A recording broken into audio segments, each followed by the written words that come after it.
Hi guys, PJ here with a really quick tips video on fitting a rear dash cam. So on this particular car, what I'm going to do is thread the dash cam cable for the rear up through the hole here, through the rubber concertina thing and into the boot lid. Now the thing that I'm doing here is just quickly telling you to be very careful with these spring clips, yeah? So when that's pushed in, you're putting your plastic probe in to push them in to pull this down. Be careful you don't snap any, because if you do, it won't sit flush and you'll get water in your boot, which will cause massive problems. By the way, I'm very sorry about the background noise, but I do not choose the location when I do these videos, okay? They can be all over England. Right, now I'm going to show you how to get the cable through the rubber thing nice and easily. First things first, we're going to spray inside here, shove the nozzle all the way down so the whole thing's sprayed.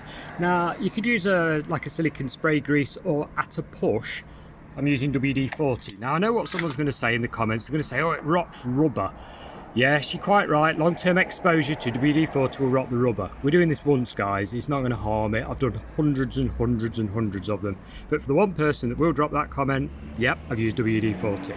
So once that's all nicely soaked, yeah, we're going to get a cable and we're going to sticky tape it to, say, a long screwdriver or a pole, like so.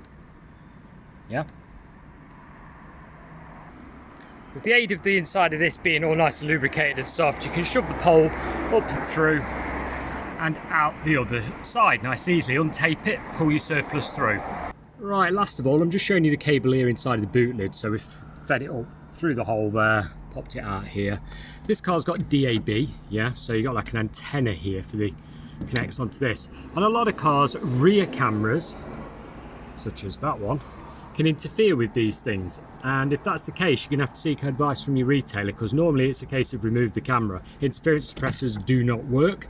In fact, this particular car may well suffer from DAB interference when it's done, but that's up to the retailer, you know, the person bought this camera from, and it's something they'll probably end up having to pursue. Just thought I'd warn you guys, like a heads up.